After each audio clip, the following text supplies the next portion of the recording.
Missing 2.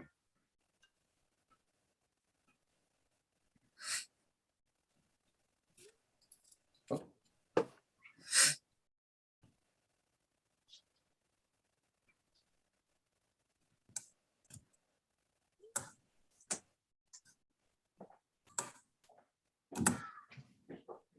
So we're waiting for Nicole, right?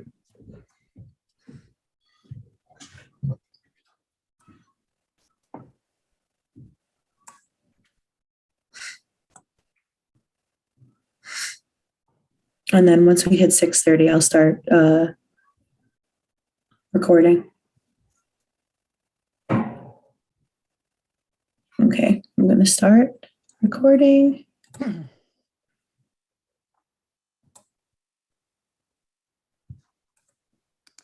And Mayor, you could start whenever you're ready. All right, let's just give it a minute.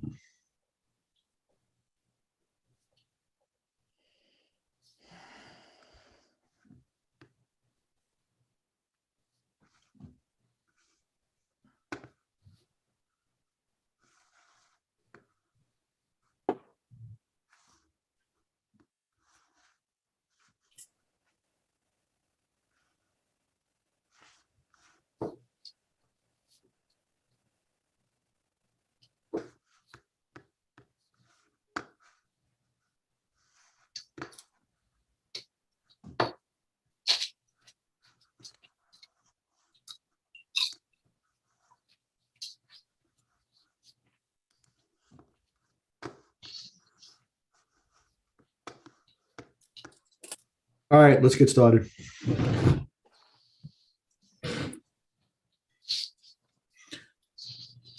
Welcome, everybody, to the Board of Trustees regular meeting for Tuesday, January 25th, 2022. Is there a motion to open the meeting? Trustee Rosen Asher, second Trustee Taylor, all in favor. Meeting is officially open. Let's rise for the Pledge of Allegiance. I pledge allegiance to the flag of the United States of America, and to the republic for which it stands, one nation, under God, indivisible, with liberty and justice. liberty and justice for all.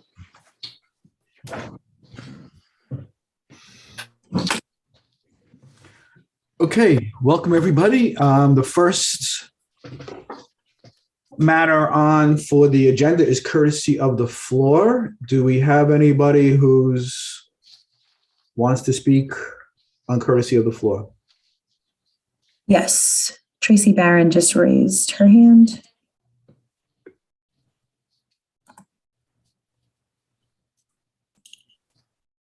Tracy, can you hear us? Tracy, can you? Tracy. There you are. Hi, can you hear me? Yes. Hi, I'm here as co-chair of the Affordable Housing Task Force, and wanted to say a few things about the ADU draft code. I just didn't know whether it was more appropriate to do that during courtesy of the floor or save it till. Let's save it until we get to the topic. Okay, so stick around. Thank you. Anybody else? We don't have anyone else with their hand raised. Okay. So let's move to discussion items. Discussion item number 1 is to consider a resolution authorizing the village administrator to execute an agreement with ComX Consultants for construction drawings for microwave receiver for the Dobbs Ferry Police Department in the amount of $3,100. In support of that, we do have a letter from ComX Consultants dated March 23rd, 2021. Melissa, can you shed a little light on this? Sure. This is an ongoing matter where sorry, this phone, I don't know if you hear the binging. This is a matter that they're going to place a monopole along the thruway, and we want to have a plan set forth for the placement of the antenna and for use with our police department. So that's the purpose of this. Anybody have any questions? So this is going to help the police department with their reception and. With their communications, yeah, through the radio controls. Yeah, it's actually an upgrade. The monopole is along not Route 9, the Sawmill Parkway. It's part of the DOT's right of way. And so this is an upgrade there. And before we can do the upgrade, we have to produce a design, a spec, and a plan so we can enter into this revised agreement to put our antenna So up. there's already some type of tower or pole in place, and the design is not for that. It's not to expand it, enlarge it. The design is of the equipment and its integration to some existing structure or infrastructure. Right. Okay. I believe the equipment we have up there will soon be will be obsolete in that it will be unsupported, and the technology has expanded past. We thought this would be a simple swap out, but as a result of negotiations and further discussion, I think AT&T is up there as well. The chief had brought this to our attention, the internal administrative intention, I think about 6 or 8 months ago. And now we've gotten to the point where the design is necessary to be able to put our our upgraded equipment.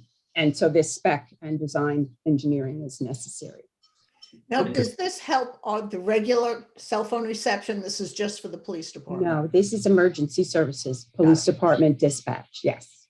So the second part of this will obviously be building and paying for that upgrade. Do we have information on that? Is that part of the capital budget? Where does that other component?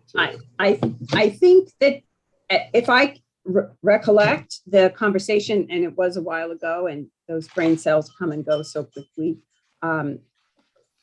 My recollection is that we're given the rights because of emergency services for free. And I believe the equipment was already in the budget at the police department. But, with the chief being away, it's hard for me to be definitive with that. So I believe it was in the budget. We thought it was going to be a simple like-kind replacement to do this upgrade. And as a result of discussions, now we have to do this initial step in order to get the spec to be attached to. So is there budget, Jeff, for this $3,100 as well as for the actual equipment? Yes, there is. Okay, so if it's in the budget already, that's good. So let's take is there a motion to authorize the village administrator to execute an agreement with ComX Consultants for construction drawings for microwave receiver installation in the amount of $3,100. Trustee Taylor, second. Trustee Rosenberg, all in favor. That passes unanimously. I just want to note that Trustee Sullivan has joined us. So we have 7 trustees present, and that's 7 votes for it. Action item number 2 is the issue of the accessory dwelling units, local law. We have a memo from Valerie, who I see is here, who talks about the law and what our options are. And I know we have a letter from Tracy Barron, and I know Tracy is here. You can promote Tracy. Valerie, why don't you start us on this and we can go from there? Sure, I'd be happy to. All right, so let me just give you a little background. As Tracy mentioned, the Affordable Housing Task Force has identified an accessory dwelling unit as something that the village board should consider. And so we had conversations with myself, with Lori Lee, as well as Richard, and working with the Affordable Housing Task Force to identify particular accessory dwelling units, a draft law. And so in the last conversation we had with them, we presented them basically the draft law that you see now. And we decided that it was probably best to walk the board through some different decisions that you will need to make in terms of the different topic areas within the draft law itself. And my memo highlights the decisions, and I'll walk you through those that need to be made, as well as some of the recommendations from the Affordable Housing Task Force. And I know Tracy's also on the call today. I mean, excuse me, on the meeting today, and she can talk a little bit more about their recommendations. But let me start off with just explaining to the public. Before we get started, just so the board is aware, we're still workshopping this. So this is just a discussion in anticipation of bringing forth a local law. So Yes. we're workshopping this. That's the purpose of this discussion, so we can flesh this out and get it more skeletal to put flesh on the bones. Right, absolutely. And that's why the law the draft law you have in front of you specifically says for discussion purposes only. Right. Yes. So let me just start off with the. I'm sorry, Valerie, just to be clear with what Lori said. So for this to be actually adopted, we would also have a public hearing as we would for any new statute. So there will be other opportunities for the public to review the law and to comment if they choose to do so. I would also like to suggest that we send this to the planning board, not to vote on it, but to get some of their inputs, and they're going to be responsible for implementing a lot of this. So I just want Right. So I would recommend before we do that, we have this discussion tonight. Any other amendments to or decisions that have come out of this discussion, we will amend the draft law, and then we'll bring it back to the board again for your review. And at that point, once we get to the point where there's very little amending that needs to take place, then we'll send it over to the planning board for their recommendation. Great, good. That sounds good. Okay, Valerie. Okay. So just I wanted to start off with just explaining to the public a little bit more about what accessory dwelling unit law really entails. And basically it would allow for the development of smaller independent residential dwelling units to be located on the same lot as a standalone single family dwelling unit. And typically, these are done in your one family zoning districts. ADUs have the potential to increase a community stock of affordable housing, and also provides additional income for homeowners, and it creates a wider range of housing options within a community. So within an accessory dwelling unit law, there are a number of different elements that go into the law. And so the very first thing that needs to be decided in any accessory dwelling unit law is what we call eligibility, which basically identifies where within the village's zoning regulations or zoning districts would you allow for accessory dwelling units. So when you actually look at your zoning districts, most of your zoning districts, most of your zoning districts, your downtown districts, your MDR districts, and your MF zoning districts already permit one family and two family dwelling units. So the ADUs would be most appropriate in your one family districts where two family homes are prohibited. And so we're proposing in this draft law to allow the ADUs in the one family, which is your OF zoning districts. The second item that usually gets incorporated into an overall accessory dwelling unit law is the creation of the units itself. So where can those units be created within a home? And so the proposed law would allow for these units to be built in existing homes, additions to existing homes, or in standalone accessory structures. The draft law also proposes to allow ADUs in portions of existing homes or in existing accessory buildings on the same property. The law currently does not provide for the construction of new standalone ADUs, such as a cottage. So that's something that this board can decide whether you want to allow for a single family property to build a cottage, which would allow for a standalone ADU, or continue moving as the current law is drafted, which is if you already have an existing accessory building, that could be turned into an ADU.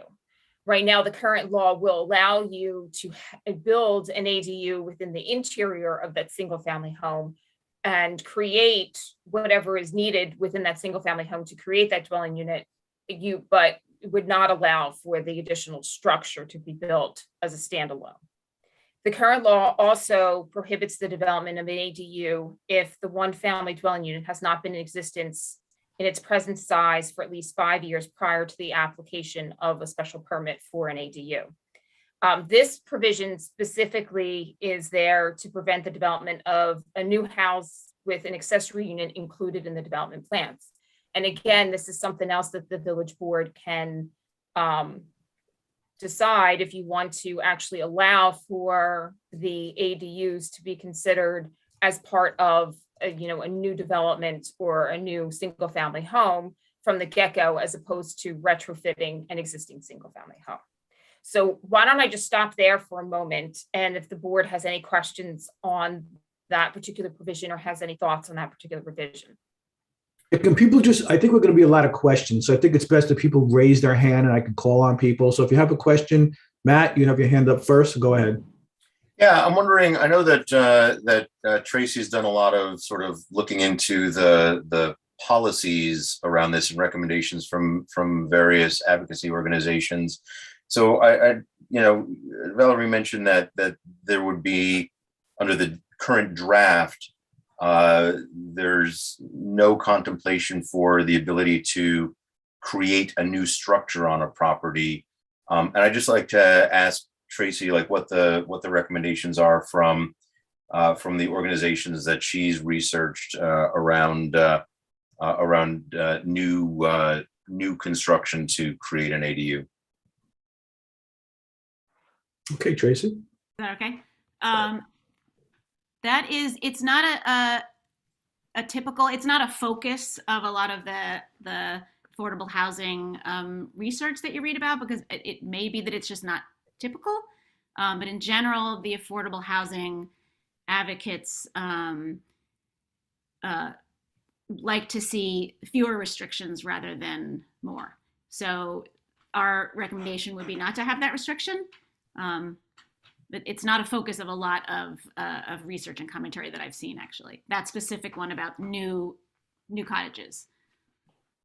So you don't have anything specific why you would be against it. You're just saying generally the less restrictions would be more encouraging to build units, correct? Yeah, I mean, I don't know of a policy reason for it. If you have for example, if a home had a detached garage and you were saying it's okay to turn that into an ADU, but not build a new one. I can't see any logic to that. So in general, that just is making it less likely. If you have two homes next to each other and one home has a detached garage that's not being used and the homeowner decides to turn that into an ADU, and the home next door has the exact same footprint of the home, but an empty backyard, it doesn't make a lot of logical sense that next door neighbor couldn't build an ADU that looks just like the converted garage. Okay. Shari?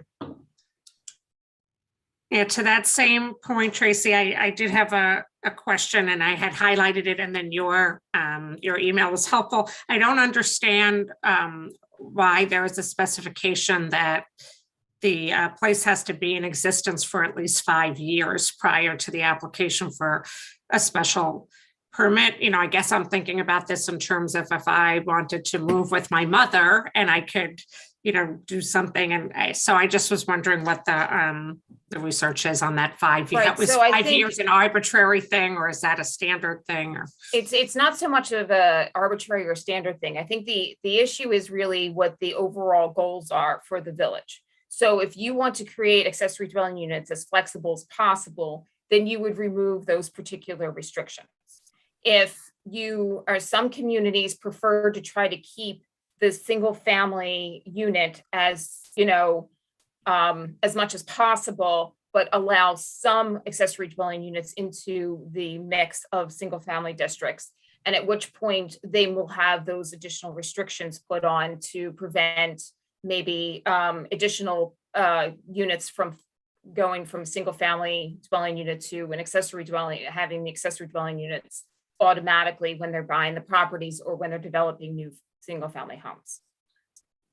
Valerie raised a good point, which is really that a lot of these questions, that the ones that just came up and the ones that will come up, ultimately have to do with the our priorities for the intention of the ADUs. So Right. if the goal is to, like you said, have a large number of affordable units come into Dobbs Ferry, we would essentially modify a lot of these to be more permissive. If the goal is to sort of, make a number of existing ADUs that are illegal, non-compliant, to bring those up to code and to make those legal, then some of these restrictions make sense. So I think we should all also talk a little bit about what the goal is here. And I realize that in many respects, it's multifaceted. We want to legalize structures that are being used as ADUs, but not legally. We want to allow some additional affordability, which comes along with, the goals of diversity. And so, but I think ultimately we just have to prioritize those. And I agree with what Tracy said. It really makes no sense. If I can build a 600 square foot garage new on my backyard because the zoning allows to do it, why wouldn't I be able to build a new 600 square foot accessory dwelling unit if it were, if it were the same footprint and similar in every other way? So, I find that one sort of a little, that one restriction about not being able to build new accessory dwelling units confusing. Well, you do need to maintain the zoning districts though, right, Valerie? So that would be a consideration as well. So you couldn't just build whatever kind of building that you wanted to in specific zones unless it's changed. Right, so you would have, right, so the accessory dwelling units would fall under basically your accessory. Right now, you have accessory building bulk requirements. And so this would fall under those same accessory building bulk requirements. However, that being said, if you want to allow for the creation of new accessory dwelling units, you might want to consider adding some additional bulk requirements in for new accessory dwelling units as standalone, structures. Because essentially what you're doing is you're adding multifamily. Once you add if you add a third dwelling unit to a property that already permits two-family unit, you're creating under what the uniform building code would consider a multifamily. So it kicks it to a different set of standards. And so we would want to be sure that you're still meeting your vision, your comprehensive plan, and you want to make sure that your goals, although they're lofty and you want to provide this extra set of housing options, you just want to make sure that the unintended consequences don't become, I'm going to build this in my backyard. Right, Laura, I think we're still only talking about single family districts. I would not recommend doing this in the multifamily districarts. Right, but what I think we're the goal that Mike was talking about, we do need to talk about that goal, that overarching goal. So I think, just let Donna's had her hand up for a long time. So can we have Donna speak, please? Yeah, because as you know, I've been very involved in this. First of all, Mike is absolutely right. The first thing we need to do is figure out what is the goal. Because the idea of building new units, like if somebody's coming in on a vacant lot and wants to put in a house, and in that house, they want to have an accessible dwelling unit, do we allow that? Do we allow the house has been there for a while and then build an accessory dwelling unit with that? Do we want to allow that? To keep the idea also, we'll be getting to it at some point also about ownership, somebody living there. The main thing is what are the goals? Is it to create more housing? Is it to create a way for people to afford to stay in their houses?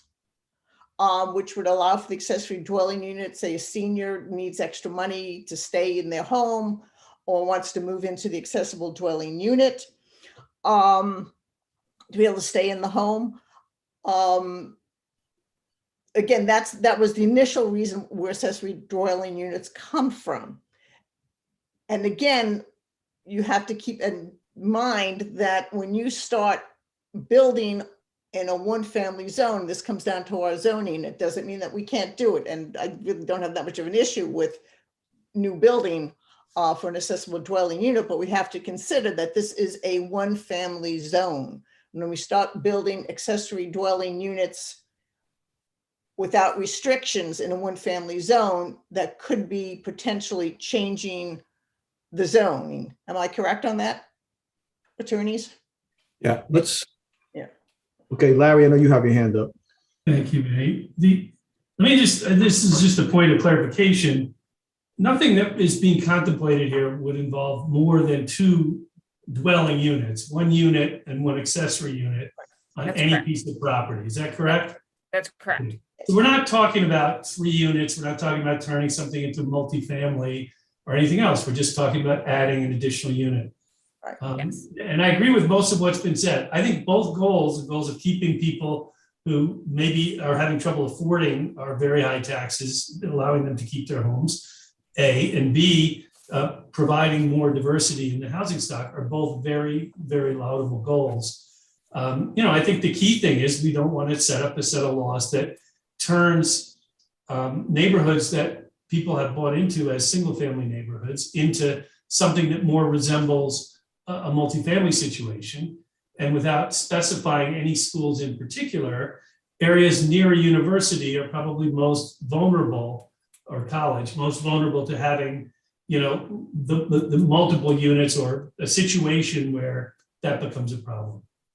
So it sounds like right now, this board is comfortable with allowing for accessory dwelling units to be built, new construction to be built in separate structures or separate buildings. And then also for an applicant to come in on a vacant lot and say, we want to build a single family house with an accessory dwelling unit right from the get-go. Yeah, I think that it seems to be that and I haven't heard from Nicole, but I think the majority of the board so far seems to want to make this less restrictive. Okay. And to have, to really accomplish the goals as Larry and Mike and Don have laid out. So that seems to be the sense of it. If I'm wrong, please raise your hand and you can talk. Mike? I feel like I'm in elementary school again. Eligibility, I want to mention, because and again, this is a discussion item. I'm not, I would like to hear what other people think about this, but just looking at the zoning map, and it seems to me that MDR1 districts are an additional zone that where this could work. Is there any reason why you chose not to include them in the MDR1? Yes, because you already allow for 2-family homes in the MDR1. And an accessory dwelling unit is basically a 2-family home. That's what it is. You're allowing 2 dwelling units within a single structure.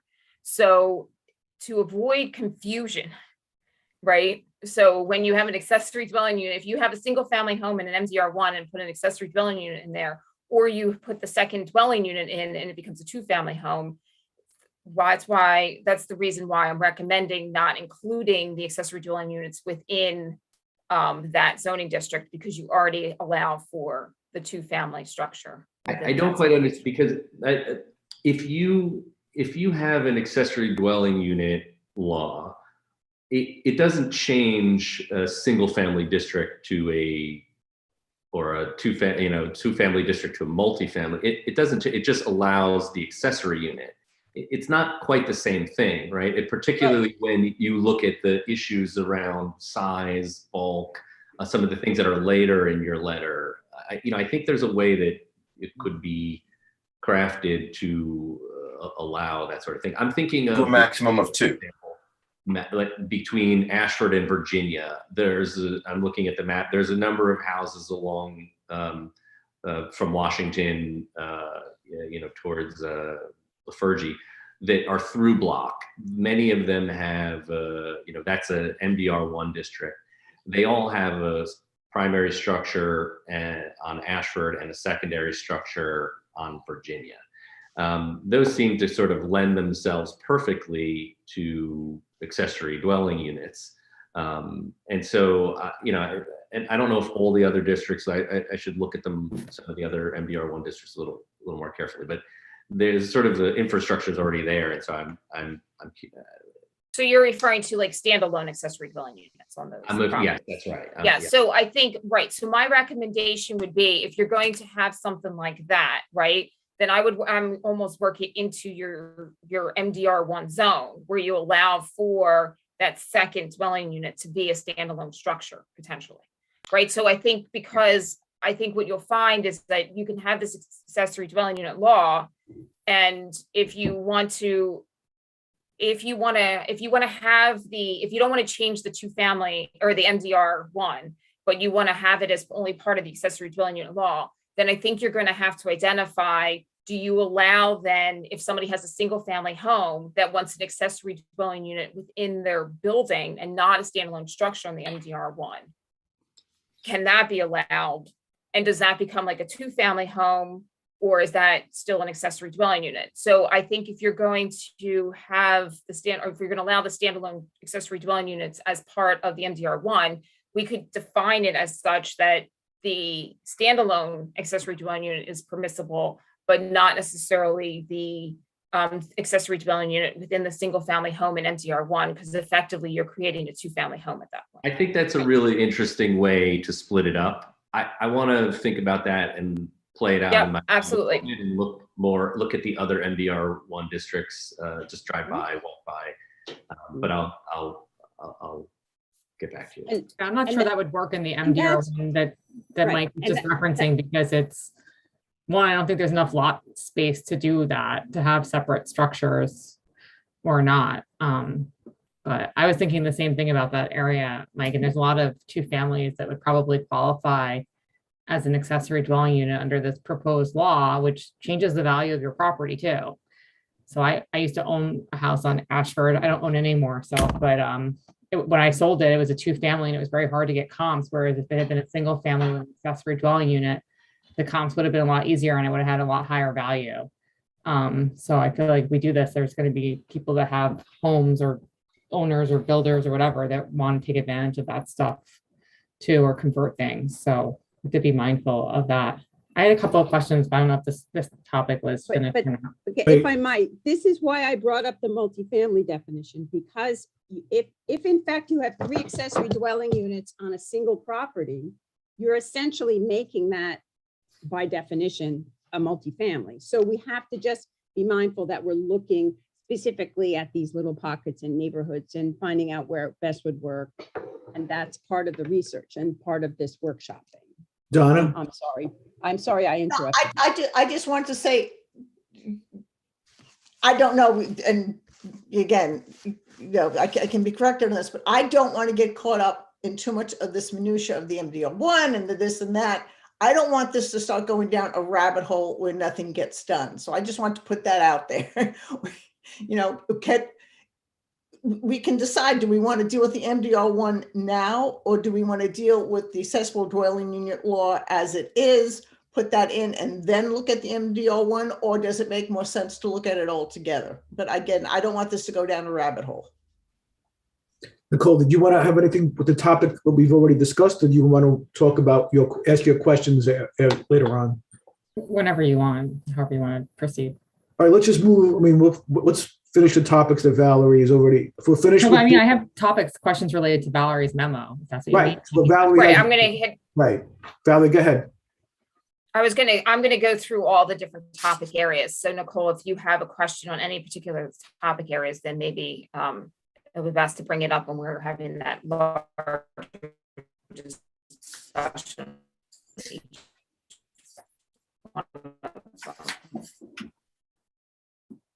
Go ahead, Valerie.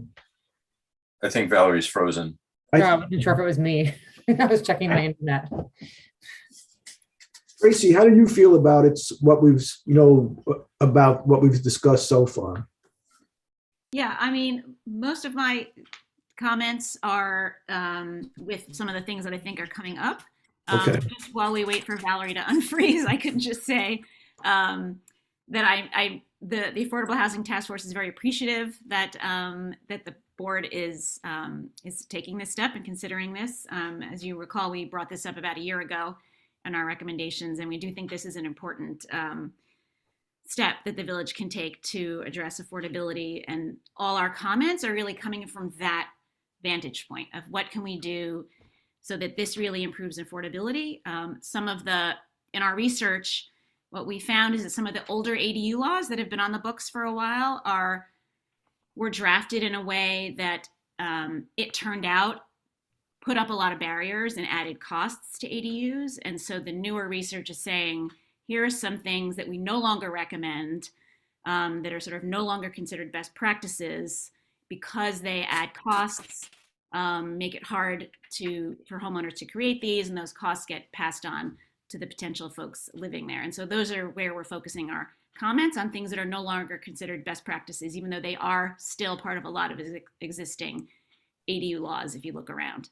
Okay, and we do appreciate that because we do want to make this work and we want to make it as available to as many people as possible. Valerie, we had you, then we lost you. Are you there, Val?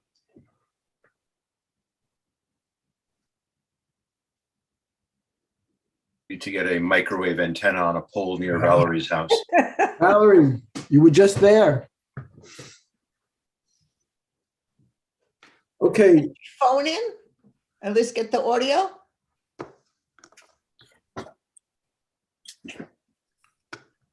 wait.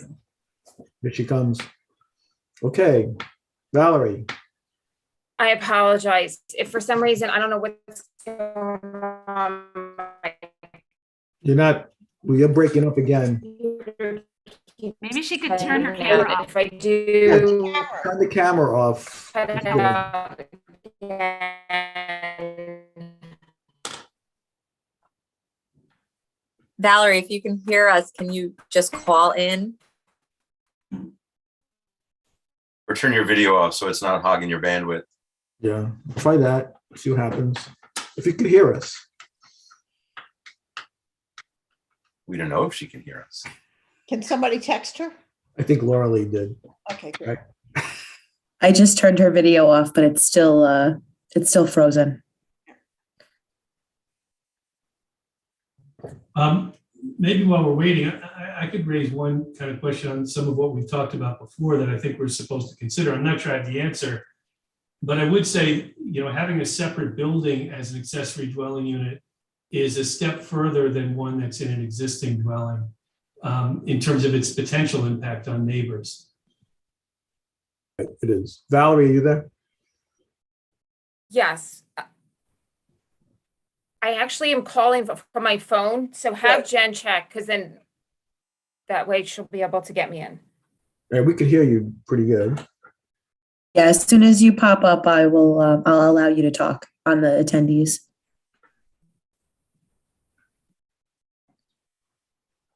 I'm actually in.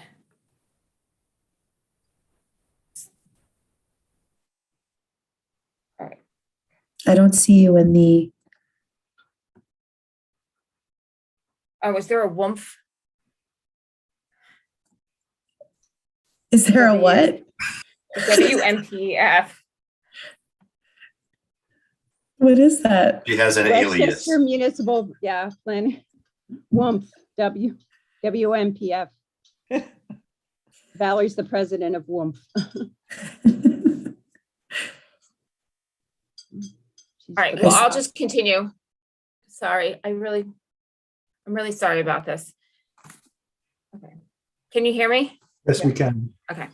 All right. So the next thing I wanted to just touch base on is the occupancy requirements. So and this is another thing I'm sure we're going to have a little bit lengthy of a discussion on.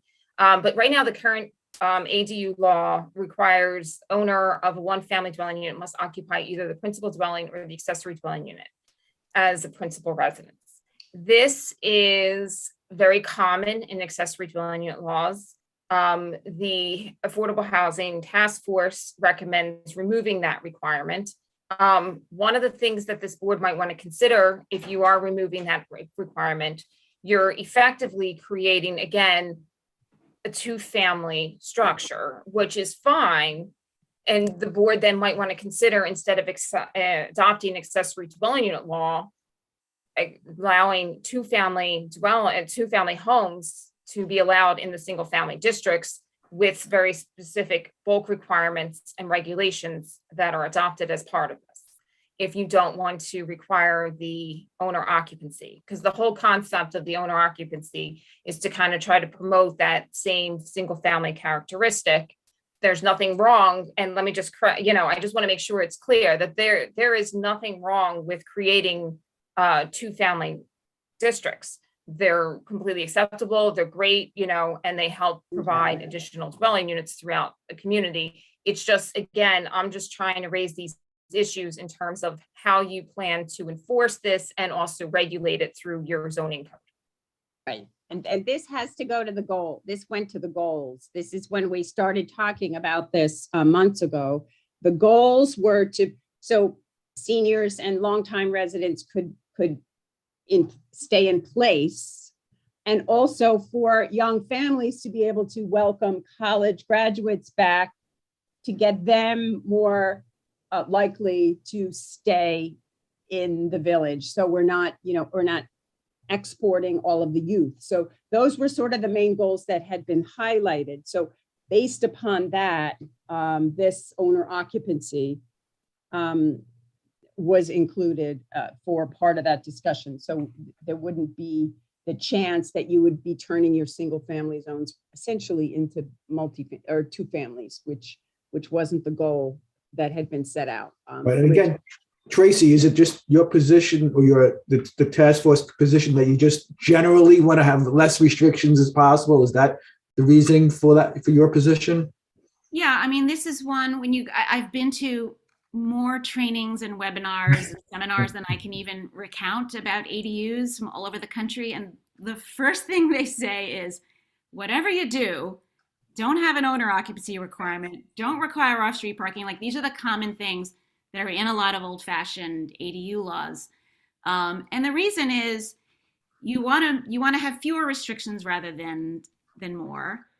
You don't want to get into the habit of judging the family structure and relationships of who's living where.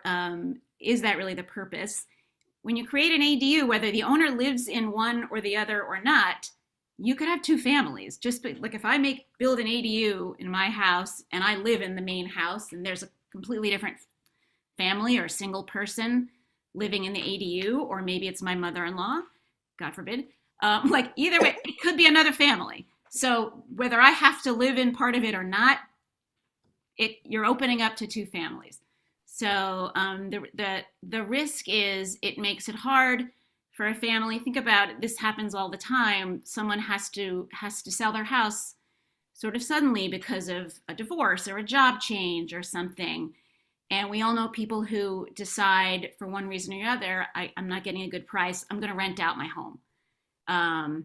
This takes that option away from someone who has a home that happens to have an ADU. And there just we can't think of a policy reason to do that. And it's just one of the things that the affordable housing advocates say over and over and over again. There's just no reason for it, and it's not recommended anymore. How does the board feel about that? Shari? Yeah, I would also say that if one of the goals for affordable housing is to help with diversity, and all we're doing is helping the older people who already live here and the younger people who lived here to come back, it's not necessarily helping to bring newer people in or different people in or different circumstances, and it doesn't necessarily recognize what people may consider their family to be if their family is non-traditional. Someone wants to be in Florida 6 months out of the year, but here 6 months out of the year. Does that mean that they're not occupying this place if they're not there, for the whole year? And so I think, personally, if one of the goals is truly towards diversity, then we put these restrictions on. It's just it's creating obstacles that aren't necessarily helpful, in my opinion. All right, Matt, what do you think about the owner occupancy requirement? I don't see a reason to have the owner occupancy requirement. I think that for example, if I were to need to go away for some reason, loony bin or nursing home or something else, and my son were in the house and there was an ADU with a non-relative in the house, well, my son's not the owner of the house. And I'm off in the loony bin or in a nursing home. So that doesn't, what we've been able to do here is identify a reasonable number of use cases where that requirement is fuzzy at best and gets in the way of, reasonable uses for a home, for residents and an ADU. And we could probably sit here for another 10 minutes and spin up another half dozen reasonable use cases. And so if that's the case, like why have a law that's got so many reasonable exceptions to it? You can't write in every reasonable exception. So it just doesn't strike me as something that's useful. Mike, what do you think? My priorities are slightly different than the Affordable Housing Task Force. I think primarily I'm interested in seeing illegal units legalized and made safe and up to code. Secondarily would be some of the issues brought up about allowing residents to an additional income by leasing out their accessory dwelling unit, and sort of tertiarily is the creating more units in the village. So in that respect, I somewhat agree with this clause about the occupancy requirement because it addresses it's really about the first two. I'm somewhat bothered by the idea that this ADU requirement could become a tool for developing properties in a way that we're not really foreseeing at the moment, but that will happen. And so I understand what the previous two trustees have said and what Ms. Barron said, and there's a lot of logic to that, but I haven't really figured out how this will be manipulated and taken advantage of by development forces of development. So I'm leaning towards a more conservative approach for this particular part of the code. Okay, Larry, what do you think? I'm also leaning toward a more conservative approach, and to picture a scenario, you could have a situation where theoretically there are 6 college students living in a larger section of a home, and then 3 living in an accessory dwelling unit, essentially increasing the density and the the noise, the impact on the neighbors, et cetera. How you handle that, I don't know.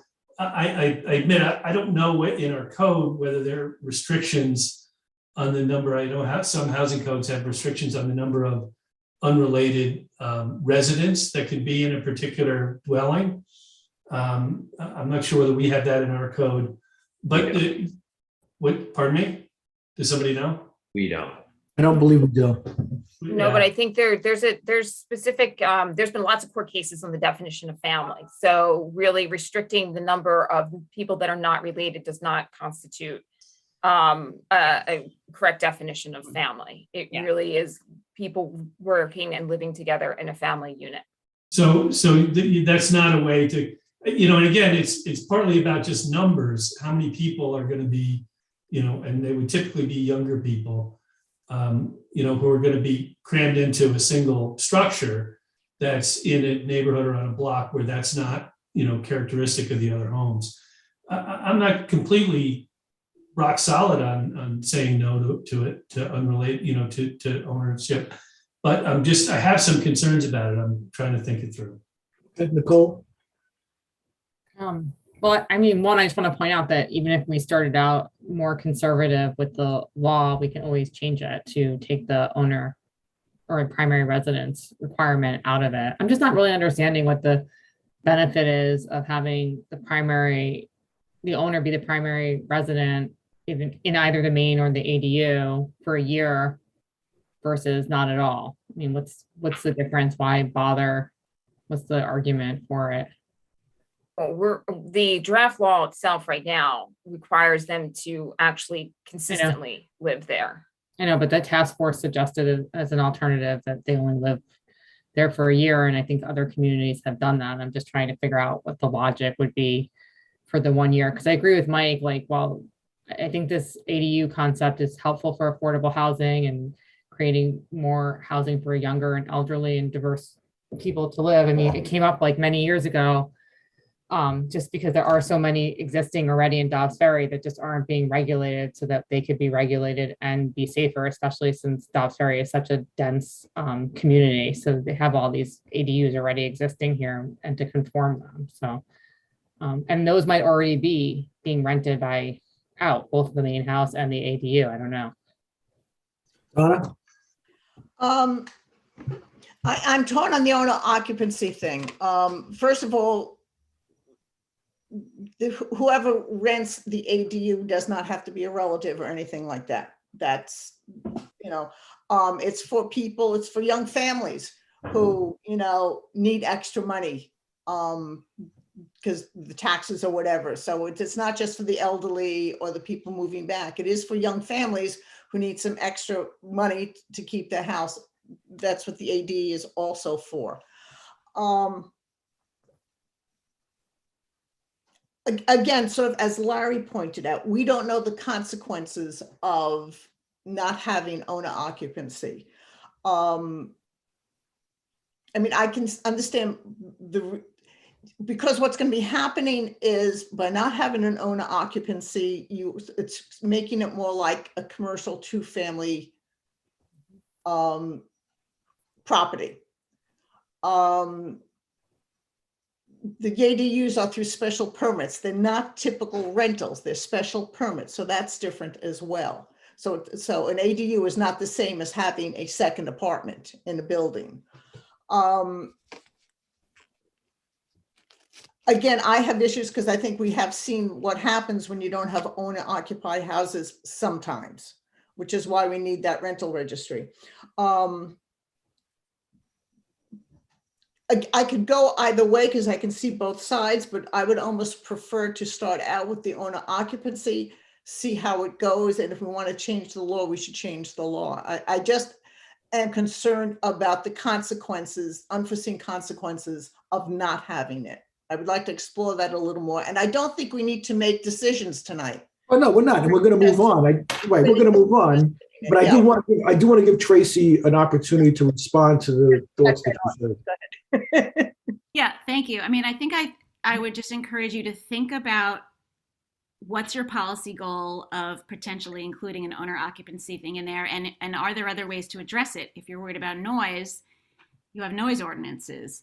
If you're worried about occupancy limits, there are occupancy limits for an ADU, and that's, we'll get to that. There are inspections, safety things. So it's what I would encourage you to do is not think about ADUs as inherently suspect or problematic and requiring extra levels of regulation and policing that other homes don't. So if you're fine with a single family homeowner leasing out their house indefinitely, and that doesn't lead to problems, then I would encourage you not to think about ADUs any differently. It's housing. It's just smaller. Yeah, that's a good point. That's a good point. So let's ponder this and let's move on to the next topic. Sure. There's just one last thing about that particular issue that I am going to reach out to the building department because there's one thing when you have an accessory dwelling unit and you're an owner, and let's just say it's your kids that are living in the basement, right? You have an accessory dwelling unit in your basement apartment versus having two separate dwelling units within a single family house. So there potentially is going to be some building code requirements in terms of privacy and in terms of accessibility that I'm going to reach out to the building department to provide you some additional information, because that it's in itself, if that changes from owner occupancy to units that can be rented out, there might be some necessary internal changes that would need to take place as a result of that. Okay, I hope we're not thinking of like a kid living in the basement as an ADU because, or maybe I hope we are, and I can charge my kid rent when he comes home from college. Right, I think we are. Tracy? So generally, the definition of an ADU, and I do have some suggestions for our definition in here, but I was going to leave that for another time, is that it includes independent living, I forget the word, independent kitchen and bathroom facilities and a separate entrance. That's correct. That's Oh. correct. But there is still some internal connections that can take place when you have an owner occupancy versus having two separate individually rented out units. Okay, Valerie, let's move on to the next one. Okay.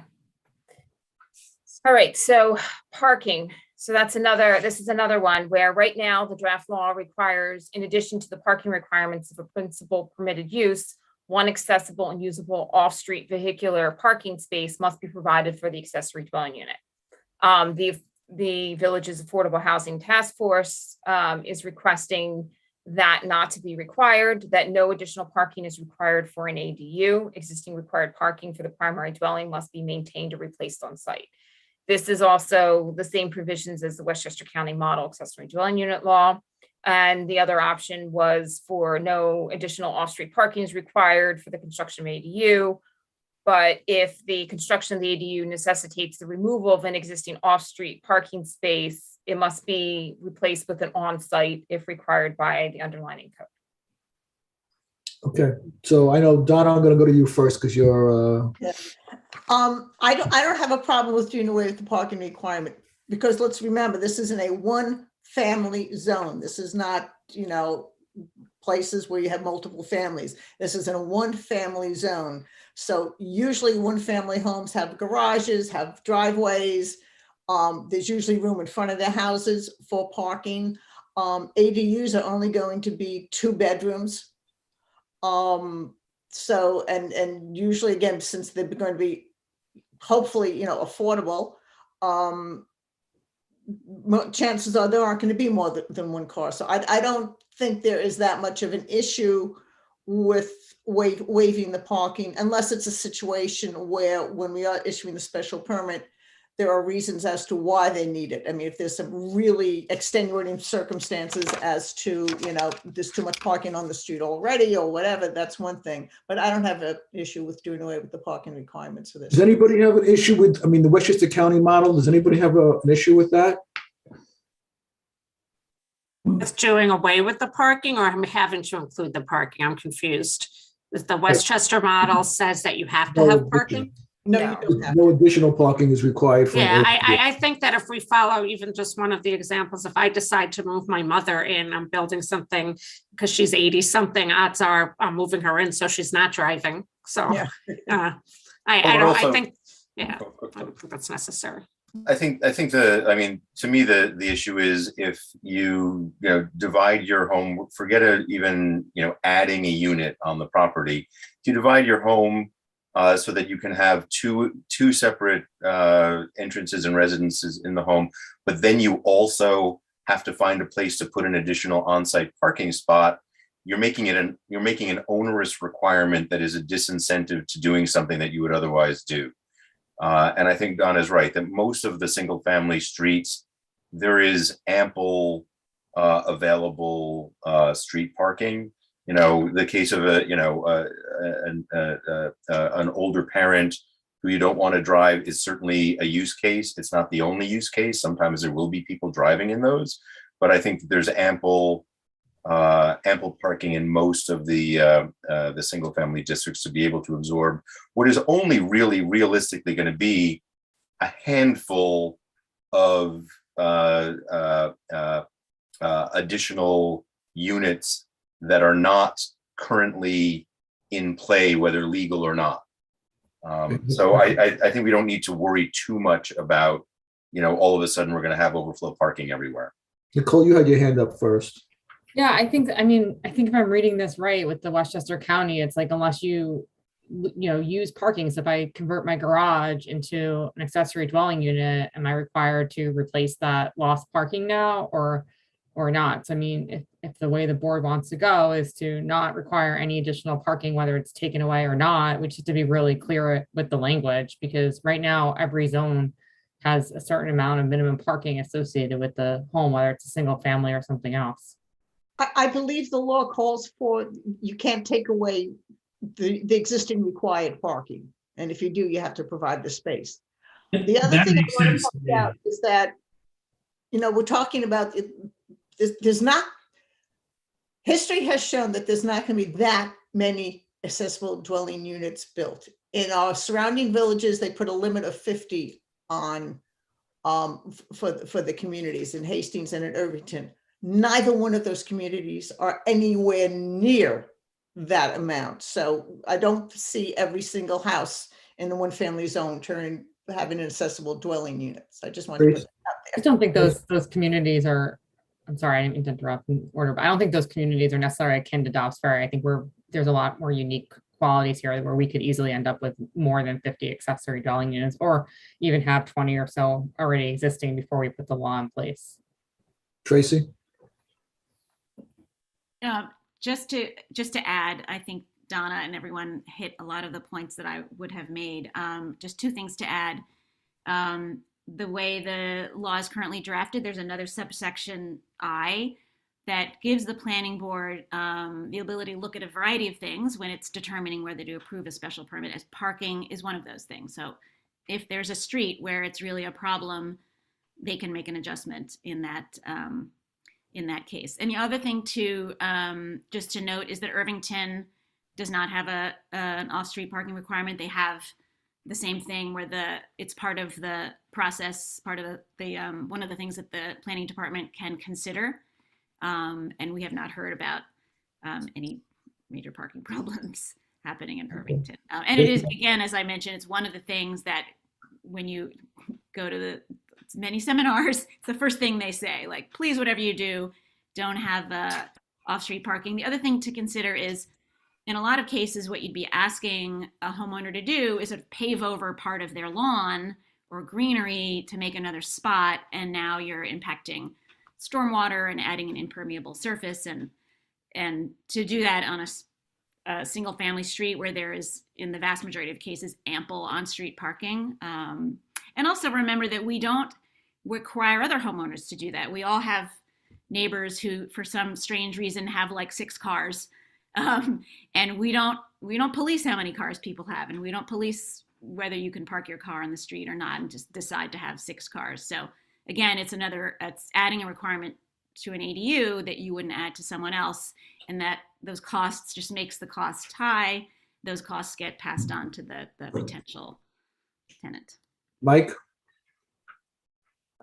I think that those are good points, but I don't see how we can have one rule about parking for one type of development and another rule about parking for other types of development.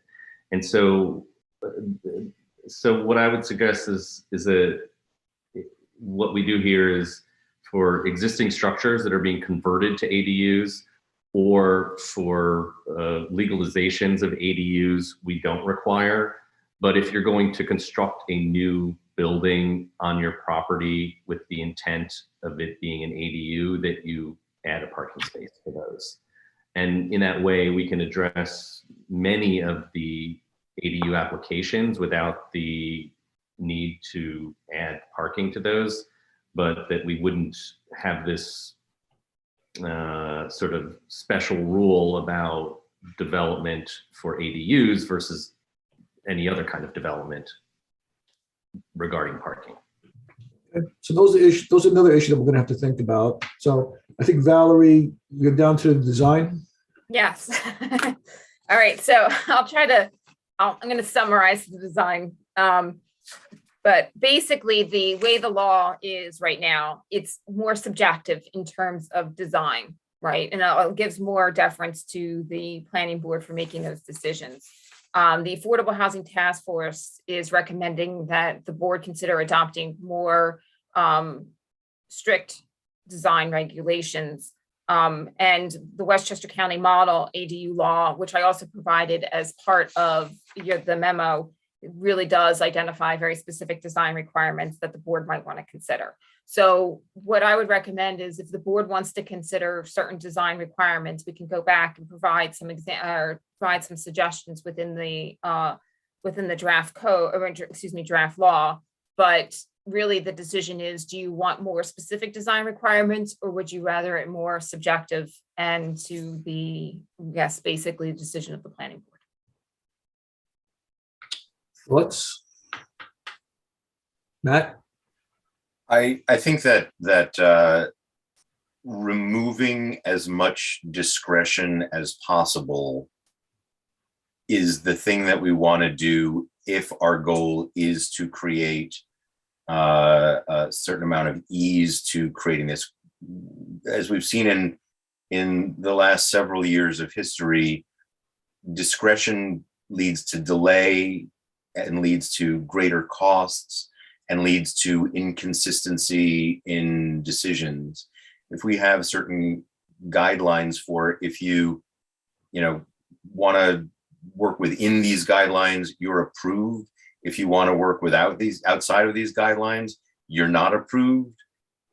With maybe some special cases, i.e., is there sufficient parking on the street, which is a more quantitative use of discretion than a taste level use of discretion. I can easily see some future planning board being predisposed against ADUs and simply making it impossible to get their approval if there's a lot of discretion that's built into the law.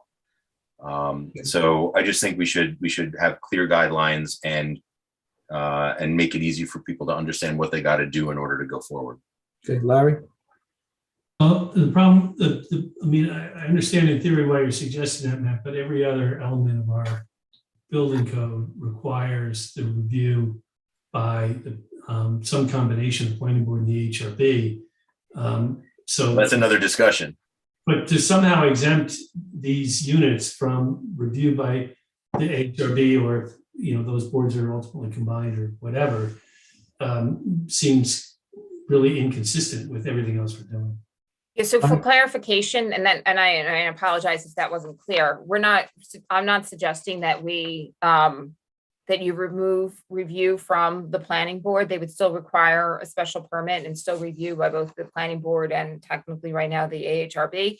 But when you have design guidelines within, or design requirements within the local law, it just defines exactly what is expected of the development of those units and what those units should look like in terms of your exterior architectural features, versus it being a little bit more subjective in front of the planning board. Okay, Mike?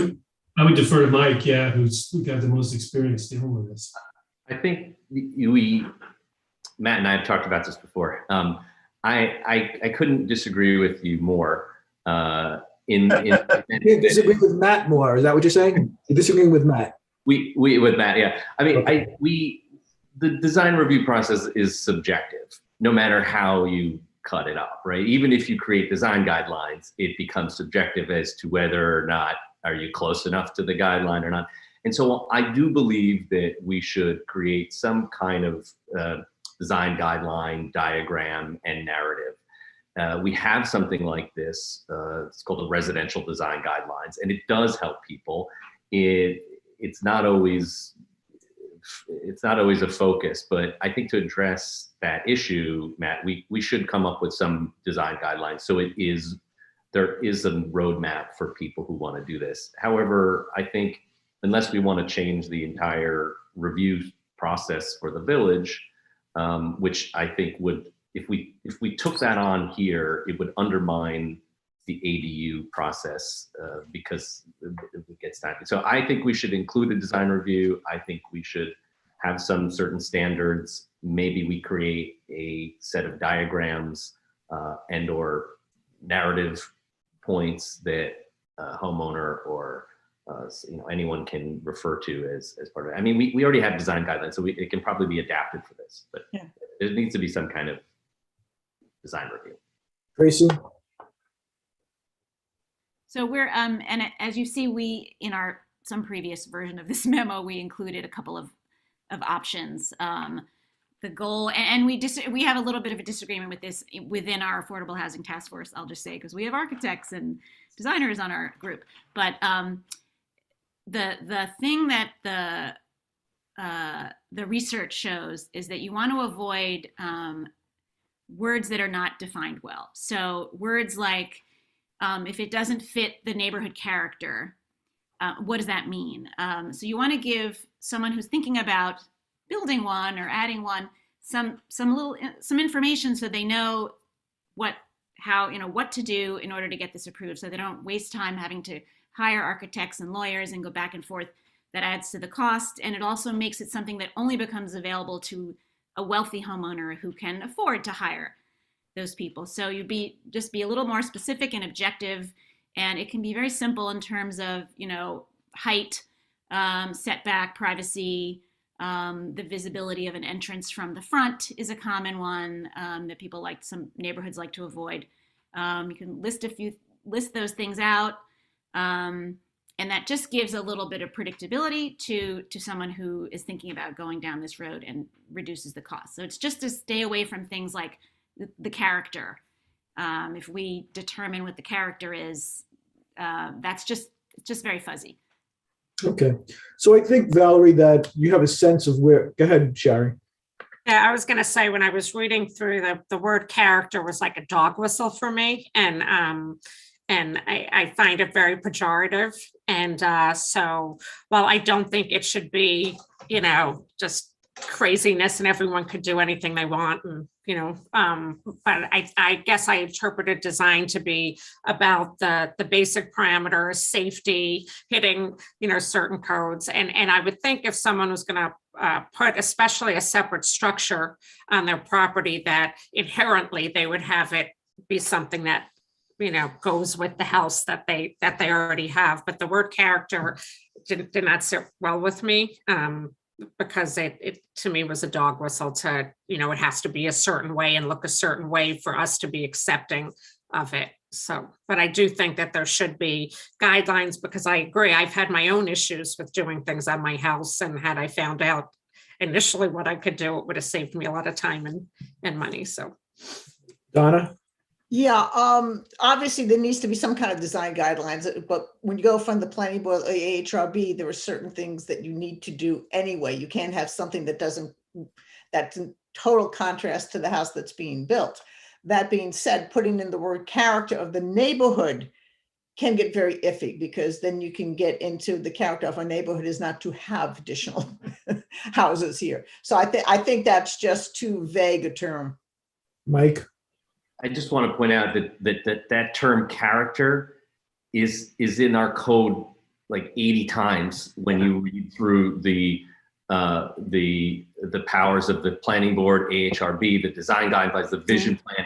And so I think that we can solve that problem by identifying the ADU as a zoning as of right issue for the zones where we ascribe it, and that is not a subjective question.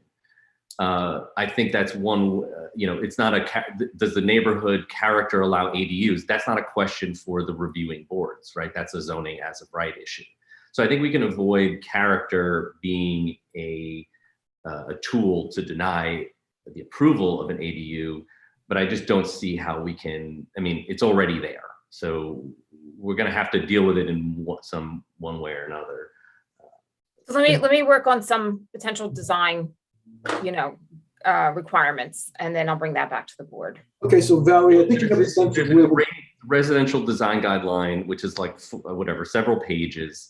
Something like that could be utilized, and I think if you haven't seen that, Valerie, take a look at it, and I think we could create one. I'd be happy to do some sketches for diagrams or right. And I believe I thought I had reference to the residential design guidelines in the draft law, and if it's not, then I'll make sure I add it in for the next round. Yeah, let's add a page or two for ADUs.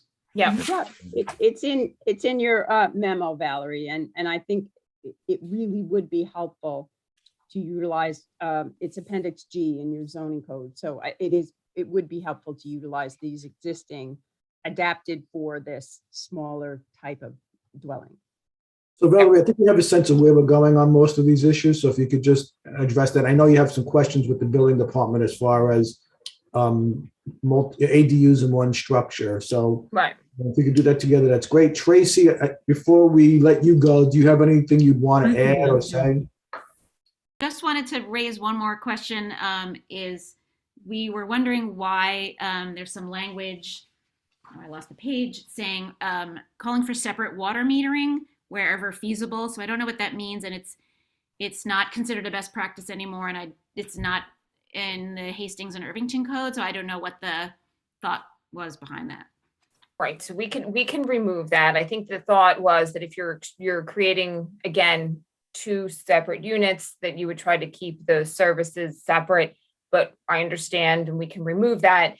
I did not bring that up yet because if ultimately, and before we make any revisions, if ultimately this board decides you're going to allow both to be rented out separately, you're going to want to think about those requirements again, because that changes the dynamic of owner occupied housing versus having a single family home with two dwelling units inside and it being commercialized. So Yeah, because And you your do pay sewer for- rents are you do have- collected on you the do pay basis for of water. consumption. So you do want to be able to make sure that there's a fairness in terms of sharing utility. So because the sewer rents are collected based upon water consumption, if you're going to be adding these ADUs, it would be preferable to have this separate metering. So we would make sure that the occupant of the ADU isn't being overcharged for. They're renters. They're renters. I mean, why can't the owner be responsible for the sewage or the water? And if they want to. yes, they can. And I think that's right. So right now with the ADU structure with owner occupancy, that's a different scenario than if we create,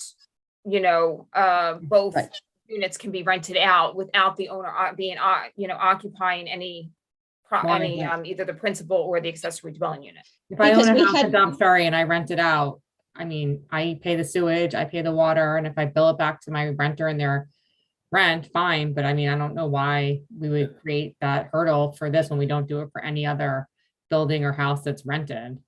Well, Exactly. we had some issues when we entered into the sewer rents program where the landlords, the absent landlords, were being sort of usurious and collecting this extra charge in addition to rent. They were adding it as an additional charge and collecting it. So it just came up in conversation. So we put it in just as a way to be mindful that this has arisen in the past. Donna, you had something you want to add? Yeah, I mean, I know we're closing this down, and before we go, I just want to let you guys know, and you're probably aware of this, the incredible amount of work that the Housing Task Force has done on this. And in particular, Tracy and Rob Lane and all the members, the amount of time and research has been amazing. And huge shout out to them. Absolutely. And we really appreciate the work that they've done. Yes, Nicole? I wanted to ask one, I want to tell you that Rob Lane has his hand up, so I don't know if you want to call him in. But the other thing is on these special permits, like what's the point of limiting them in time? I mean, I get the point of limiting them to a new owner, who may want to buy something and not have the ADU or something. But if I apply for it and I get the permit, why do I have to renew it every 3 years? Right. And again, that we can eliminate that. This is something, again, in other communities that they have those, the expirations, and mostly because of the fact that you're dealing with single family districts, and the concept is, or the thought process is in some communities, is you want to make it more restrictive because you're taking a single family district and adding additional units to the single family homes. If the village wants to be less restrictive, we can remove any sort of renewal requirements. Yeah, I have an additional question just on that, because when we're talking about rental properties, there are tenants' rights laws that come into play, and it's easy to think of if somebody signs a lease and then on one of these units, and then 3 months, it's 12 months lease, and then 3 months later the permit expires, unless it's presumptively renewed except for cause, you have a conflict between the fact that a tenant who's been there for 3 months has rights to stay, and a law that says the permit's gone, you have no right to stay. So there must be some, way to square those up. I think the easy way is to make the permit presumptively renewable. And then the same situation applies in a change of ownership, where the permit is subject to reconsideration after a 60-day grace period. There's still potentially tenants' rights at play there as well. So I think we have to think about how we square that up, and not only tenants' rights on the change of ownership, but property valuations. A property would be valued one way if it's income producing, but another way if it's not income producing. And if you don't know what it's going to be at the moment of sale, that is that throws some chaos into the transaction. So that expiration has some things that we need to consider that I don't think have been contemplated in the draft. Yeah, I'm not even sure we should have it, but I know Rob Lane, who is part of the committee, you could promote him if he has, we're trying to just get more information, and we're going to come back again, so everyone should just be aware of that. But go ahead, Rob. You're on mute. I'm going to be super brief because you're at the end of this conversation, which was excellent. And I just want to say I completely agree with Michael Pacino, maybe because we're both architects, on the guideline issue. I will just tell you from my experience on the planning board, which, as you know, the whole review process, we're talking seriously about merging the AHRB and the planning board. There is no escaping discretion, and you in this village.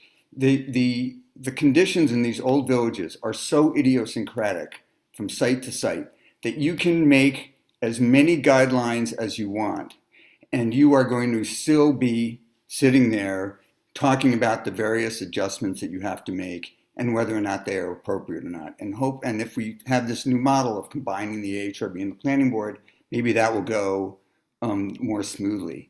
And I would also remind everybody that to the extent that you make more guidelines more and more specific and prescriptive, you can have the unintended consequence of making it more and more burdensome to build whatever it is you want to build.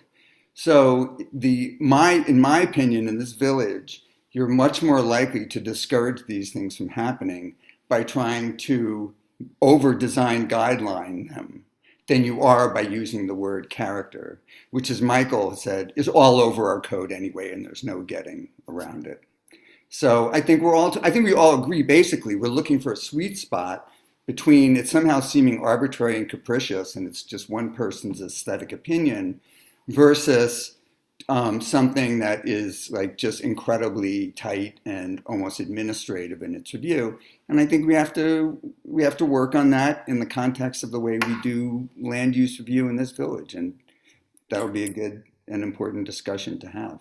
And I'm just so you know, I'm fine with finding a sweet spot. I just want to not leave unaddressed the fact that I think there has in the past been some overly burdensome use of discretionary power. I think we all agree, and I think that's overlaps with this other discussion we're having now about the relationship between AHRB and the planning board. I totally agree. Thanks, Rob. Yep, thank you. So, go ahead, Val. You going to say something? Yeah, the only thing I'm going to say is my takeaways that I heard, we want more flexibility, but yet we don't want, we want to have some sort of clear guidelines for applicants to follow. And then in terms of expirations and renewals, really kind of focusing on the assumption that this could be more of a commercial property in terms of the ADU itself, as opposed to somebody bringing in their kids or their mother-in-laws, or, where you have a very different type of dynamic in terms of transactions that would potentially occur with rental agreements and that type of thing.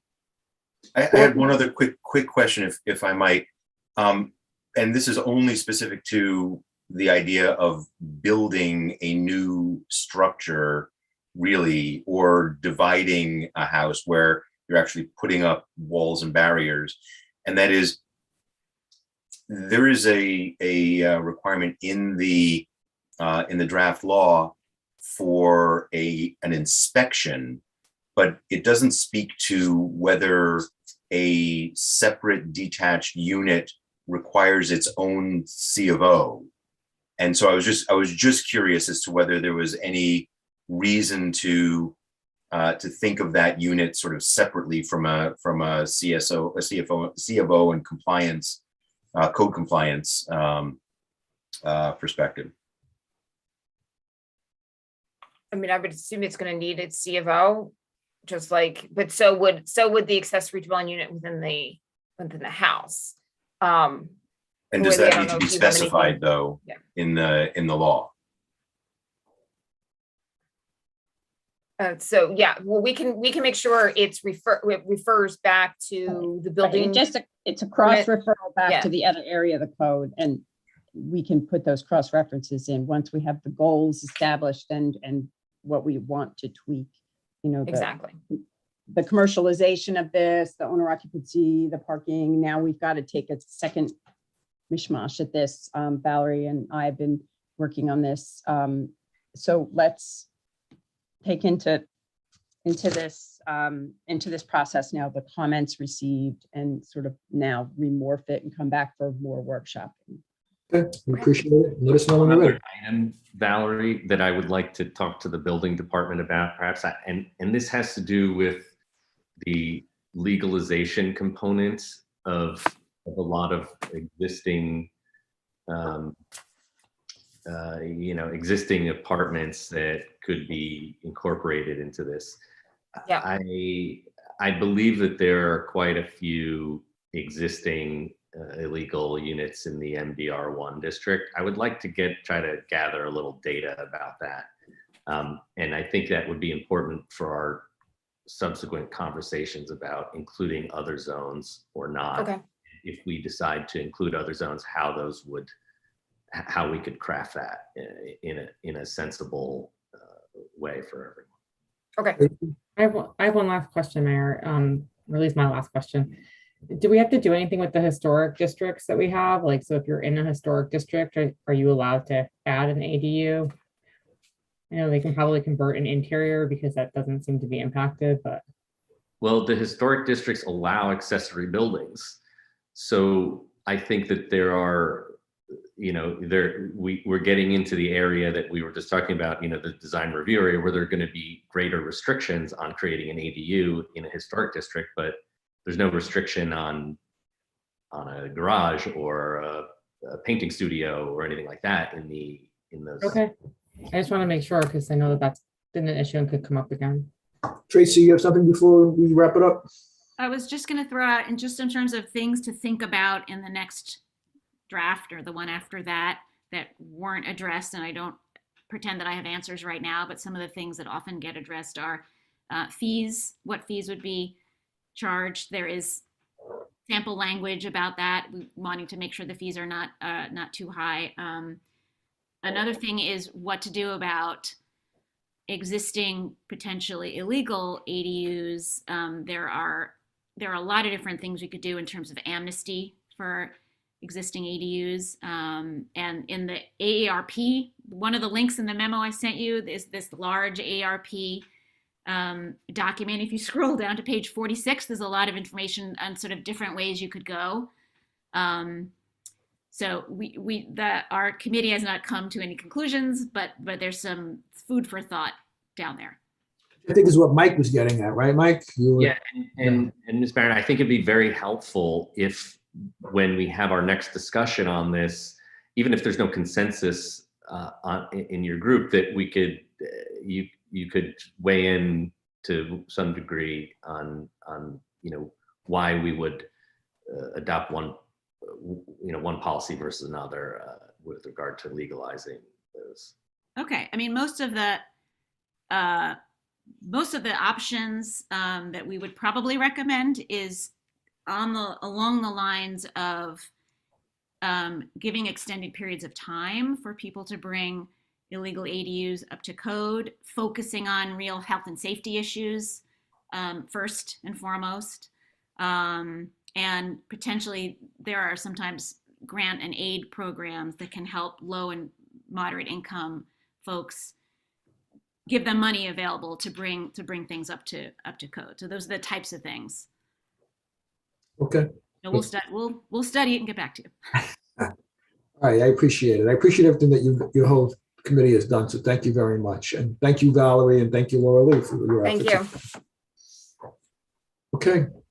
So let's move on to agenda item number 3, which is to consider a resolution authorizing collaboration with the Village of Ardsley in designing and acquiring a new sewer truck for the benefit of both communities. I know that we're in our receipt of a memo from Jennifer Dorman dated January 20th, 2022, which talks about this. Jennifer, I know you're there, Stephen's there. Melissa, do you want to take the lead on it at first? Or? Sure, yeah. So obviously I'm getting familiar with all of these items that are on the agenda and that are ardsley forward. And I spoke to Jennifer and Stephen, and the village is in need of a new sewer truck. And we've reached out to the Village of Ardsley, and they're interested in having a shared services. So what this resolution will do is authorize the village to work with the Village of Ardsley to come up with specific specs for the sewer. The truck would be housed here in Dobbs Ferry.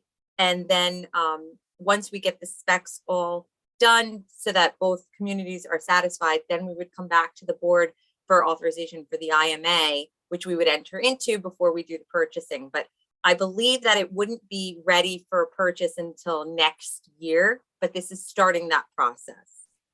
Okay. Any other questions by anybody? Okay. Did I miss anything, Jennifer or Stephen? No, that was perfect. Okay, good. Thank you. The only thing I would say is perfect. the resolution specifically calls out that the source of funds will be the sewer rent, the special purpose sewer rent fund. Yes, also, thank you, Lori. The resolution indicates that it's a not to exceed amount, and that will be subject to this IMA, which will be coming later. Right, because I was concerned about that. It does have that, but okay.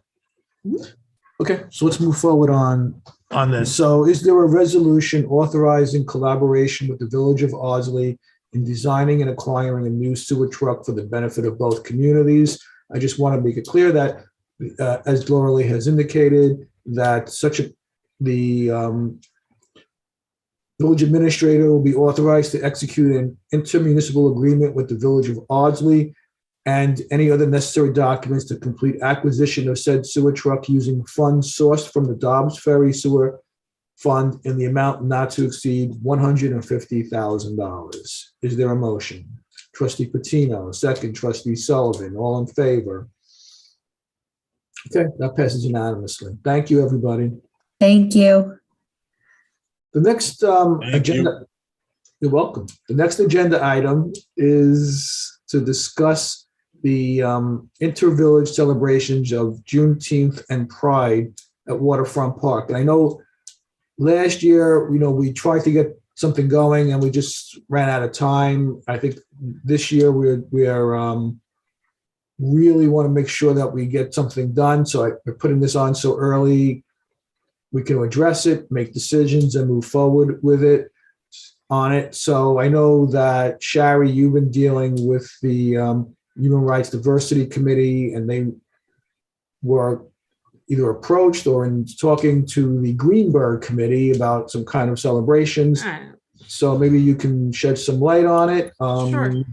I don't know if is somebody else. Yeah, we actually have Lynn Goodman from the Greenberg Human Rights is on the Zoom. So I would defer to her to talk a little bit about Pride. Juneteenth would be at Children's Village as it was last year. So that would not be at the waterfront. So it's a different thing. But Lynn did send a very informative email, but I would appreciate it if she could just have a few minutes to really talk about the focus and why this would be a very wonderful thing for us to have at our waterfront.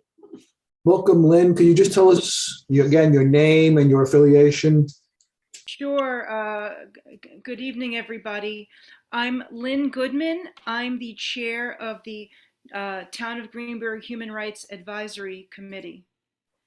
Okay. So I know you did send an email detailing what happened last year and what you're looking for this year. So if you could just talk a little bit about that? Sure. So I've been working with Greta Cowan and June Wei, and so last year, in talking to members of the LGBTQ community, we learned that they were the victims of harassment and that they really needed to feel welcome in the river towns, and that we really needed to take some extra steps to make people feel welcome where they live and to make people who feel comfortable living as they want to live. And I got this idea in conversations with people that we should have a pride rally, and I had it in Tarrytown because that's where I live. So we raised about $1,500 through a GoFundMe campaign. We got permits from the village of Tarrytown to have it at Patriots Park, where the farmers market is held. We held the rally on a shoestring budget. It cost about $1,600 for everything. We put in some of our own money for some expenses. Most of the money was for a sound system and sound engineer. We had groups from different organizations table at the event. We had 9 speakers, 5 musical groups, all of whom self-identified as members of the LGBTQ community. The musical groups were unbelievably fantastic. It was an unbelievably amazing event. We had the support from the village police, the DPW, the village managers. Everybody was amazingly supportive and cooperative and helped us with the stage. My biggest concern was rain. It started, we got these small tarps that were over the band equipment and that were over each of the booths. It ended up not raining. It ended up being a beautiful afternoon. And so I thought that, I thought that it would be useful to move the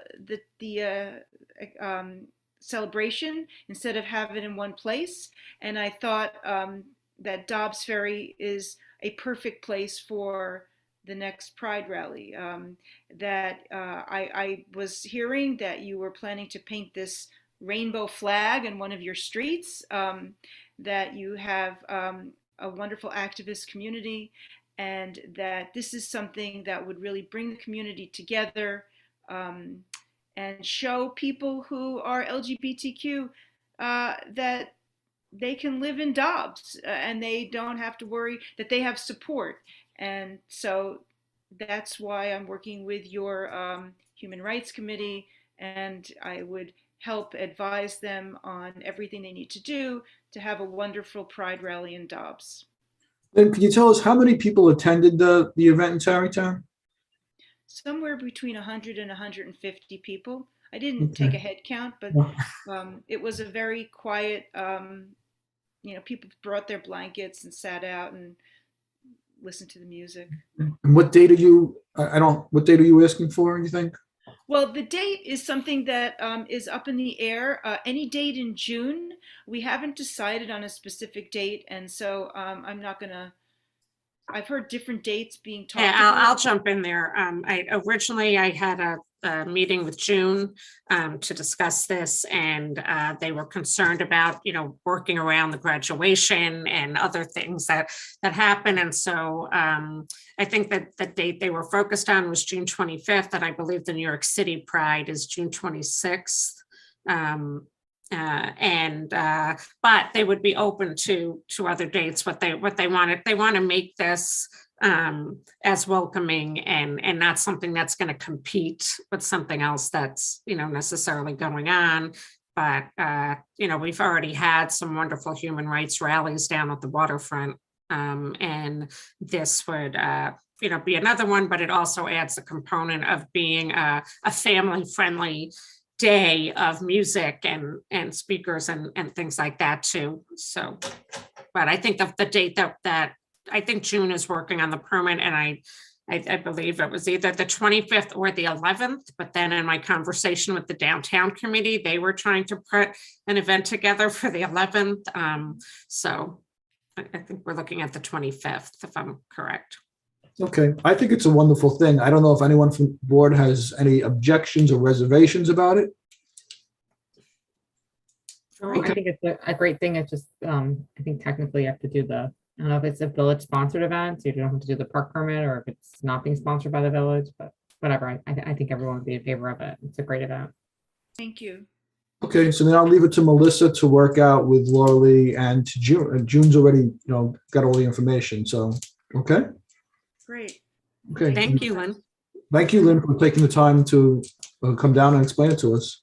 My Well, I should pleasure. say from your living room, right? So, Yes. Thank you so much, everybody. I'll see you in June.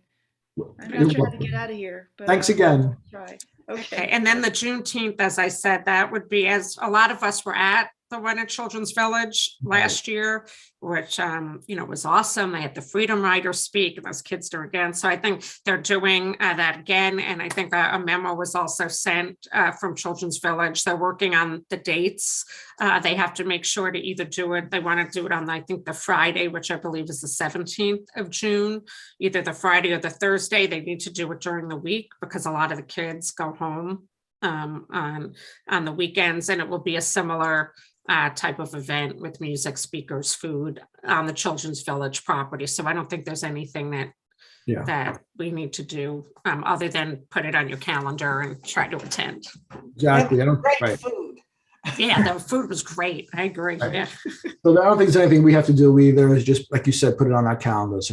So let's just make sure that we can move forward with that with the Pride celebration, because I know last year it just we didn't address it timely. So now it is, and I want to thank Shari and the committee for bringing this to us, or bringing this to our attention, and doing the work that we need to have done to move it along. One thing I would say, and unfortunately Lynn has already jumped off, but if this would seem to be both events, something that I would think the village should be willing to put banners, or allow banners to be put up to promote both of these, because that'll just help get the word out, get more people there, and also just demonstrate the village's commitment. So we should encourage them to do that. Okay. So we're going to leave it in Melissa's very capable hands to shepherd this along, right, Melissa? I'm with you, Absolutely. Melissa. I'm with you. Yes. So, Absolutely. I got it. Okay. Let's move to resolutions number 3, which is the approving the audit of claims as submitted and recommended by the village treasurer. Jeff, is there anything unusual you want to bring to our attention? No, it's a standard claims audit. Okay. Is there a motion to approve the audit? Trustee Taylor, second. Trustee Sullivan, all in favor? That is approved, 7-0. We are going to add another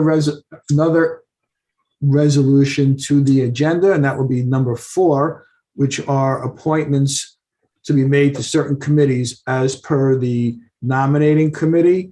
We did receive from the nominating committee January 22nd that they have conducted interviews and make following recommendations. So is there a motion to, and I'm not sure I need a motion to appoint to all of these committees, but let's just do it anyway. Is there a motion to appoint Sarah Booth to the Beautification Committee, Lenore Person to the Ethics Board, and Betty Lynch to the Human Rights Diversity Committee? Is there a motion? Trustee Asher, second. Trustee Cassell, all in favor? That passes unanimously. So that's done. Okay. Let's move to the trustee liaison reports. The nominating committee. Well, the nominating committee nominated some people that we just approved. Good report. Excellent. Zoning board. I don't have anything to share. Okay. Youth Service Council. They're meeting Thursday. Okay, that should be interesting. Then I'm going to go to you, Shari. You had a very, I'm sure they did a lot Yeah, of I'm going to work. be real brief, but we had a fabulous meeting with the Human Rights and Diversity Committee last night where we had our guest speakers for the nominating, who were Christy and Paula from the nominating committee, and our very own Liz Draper, who did a fabulous job. And so that meeting was so that the Human Rights and Diversity Committee could understand better the process of getting people on. They're looking for people. If anybody's watching this and you're interested, please throw your hat in the ring. And so they wanted to know about how, what the policies and procedures were, and Liz did a great job of explaining that. And then Christy and Paula also asked the Human Rights and Diversity Committee for help in helping to make all the committees more diverse. And I think that that's, in my opinion, a worthy goal for the village in general. So there was discussion about that. There was discussion, thanking you for the mayor for sending out these statements about Martin Luther King and approving the statement for Holocaust remembrance. And they are working on creating a Google Calendar, a human rights and social justice Google Calendar, so that we won't be surprised when these things come up and anybody could add to it and anybody could see it. But it's also understanding that these ad hoc committee are one-year terms, which Liz also made us aware of. And so this way we could have some continuity. And as new members come on or old members leave, they'll still know, when these events are happening and what's going to be needed. There was discussion about because they were so excited about the standalone email for the Martin Luther King statement, if it's something that the Human Rights and Diversity Committee could maybe, you could send out an email maybe once a month or something that would highlight certain issues or certain events or certain things, so that it doesn't necessarily is on a same email with when we're talking about trash pickup or vaccines or something, so that it is a standalone thing. So it's something to consider. They have also are working on, for your approval, if they can have a Facebook page that's not an interactive Facebook page that would open something up, because we know these topics can hit a nerve, but more of a to help amplify and promote the things that we're doing. So if we have a Pride celebration or Juneteenth, or it's Black History Month, or we want to name the top 25 songs about human rights, or whatever it is, we could have a place to put that, because not everybody reads your fabulous emails that you send out, and social media just is a way to really amplify a message. They were excited that that we're working on dates for the DEI training for, I guess, for us and for employees, and they're looking to do theirs. And we're also just working on the policies and procedures moving forward of what they need approval for, who they need approval from, and what we can do. And so I'm working with, Melissa and stuff to make sure that we do everything. They are looking to let everybody know that Mercy College and the library are working on this big read.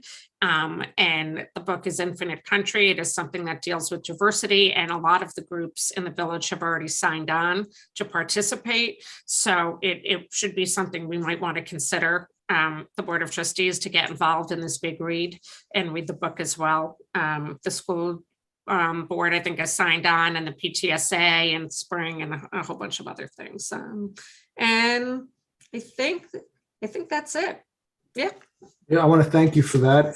And I know that the committee's done, I think it's great what they do with the Martin Luther King thing and the Holocaust remembrance. So I think that's the kind of raising awareness that we're looking for the committee to do throughout the whole village. So whatever we can do to make that more stand out more, those are great ideas, and we can do that. I know that Melissa and we've been discussing what the social media policy should be for these committees, so we can talk about whether a Facebook page works, or maybe there's some other way we could put it on our webpage, or that kind of a thing. So I know it's maybe an issue. So Laura Lee and Melissa, we can talk about how we should handle that going forward. And we're also looking at all the other committees, because I understand some of the other committees may have Facebook pages as well. Yeah, they do. I know. We have to look at that. So, yeah. And we will look at that. But again, I want to thank the committee and you, because I know that it's been a lot of work on everyone's behalf.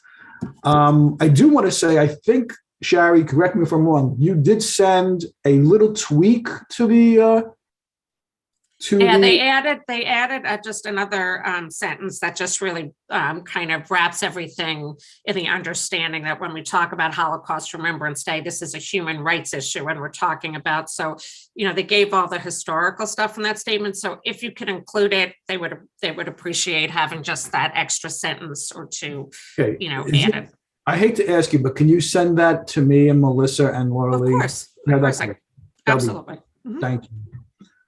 Okay, I'm going to leave it with Liz Draper, who would have thought that I was going to forget what she wanted to add. But Liz. All right, thank you, Mayor. I actually had two things. One, I just wanted to take a moment to thank the mayor and the board for their continued support of the Toys for Tots campaign, in particular, the 2020 campaign. This year, there were many communities who are unable to reach their usual collection goals. Unfortunately, Dobbs Ferry had a very, very successful year, and we were able to kind of pick up the slack where the other communities, unfortunately fell short. So I believe our final count of toys was 43 of those big black, garbage bags. It was, the mayor's office was full of toys. So I'm beyond grateful to the Dobbs Ferry community and to our neighboring communities for their support and generosity with this campaign, which, as you all know, is very near and dear to my heart. 2021 was my 38th year collecting toys. And none of the success of this campaign would have been possible without the support of our wonderful community. So I just wanted to thank everybody so much for that. It means the world to me. So Thank you, for Liz. that. Without you, you've made a huge difference in people's lives. So thank you very much for that. No, you're quite welcome. And the other thing, I don't know if it was mentioned previously. If it was, well, let's just mention it again. As you know, that I'm on the executive committee of the New York State Association of City and Village Clerks. And it was, I was supposed to be appointed as president this September. However, that was happened a little early because our current president resigned. And I was appointed as the president of the association on December 30th. So, Congratulations. I should have started the meeting with that announcement. So I apologize for that. And congratulations. And is there going to be a party somewhere to celebrate that or what? Of course there will be. But I just wanted to let you guys know that, and thank you again for your support in that area as well. Because this is a pretty a big thing for myself and for the village as well. So thank you all for your support. I appreciate it. Oh, thank you. We appreciate it. Everything that you do as well. And I'm sure you'll do a great job. Before we end, I just want to know if Melissa or maybe Jennifer can talk about two things. One, we did do a mask distribution on Monday, correct? And you could just tell us a little bit how that went. That's correct. I'm going to ask Jennifer to inform you on that because she was the one who was actually down there while I was meeting with people in my office. It went really well. Everybody, it was from 1 to 4, and we still have, we had maybe 15 packs of masks left. Everybody came and they lined up and everybody got masks, and it was very successful. Everybody was very happy that they got their masks. I appreciate that. I appreciate everyone's efforts on that. And if we get more masks or if we get more tests, we certainly will make an announcement and distribute them. And the last thing, which maybe, I don't know, Nicole or someone could talk about, the ice skating rink was open over the weekend, was it not? It was open until it got too warm again. Amazing how quickly that happens. But it was open on Saturday and Sunday. I don't know how many people were down there. Maybe Jen or Melissa know. Yeah, Jen, do you know? It went. No, that went really well too. I know Rec put pictures on their Instagram. It was really nice. And I know that they were talking about possibly doing something for tomorrow if it was cold enough. but I haven't heard anything since then. I spoke to Kendra today. I met with her and she said that they're hoping that this coming weekend, it's supposed to snow again. And they're hoping to have some kind, I know I see people putting up their hands, but they're looking to have some kind of an event. So I guess it's going to be dependent on the weather. Okay, maybe the trustees can bring their skates and do something. I think it looks like Mike and Matt would be good skaters. I don't know, maybe Shari, I don't know. We didn't do No, much. I only do ice skating. sunshine. I only do sunshine. Sorry. No winter sports for me. I thank you for your vote of confidence, Mayor, but not since second grade for me.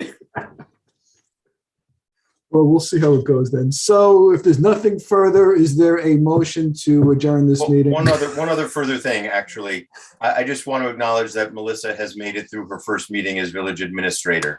I was going to say something also, but I don't want to jinx her. So Yes, I'm here a week now, so are you going to come in tomorrow? I am. I will see everybody tomorrow. Right. Well, thanks again. This was a painless meeting. So is there a motion to adjourn this meeting? Trustee Rosenberg, second trustee Rosen Asher, all in favor?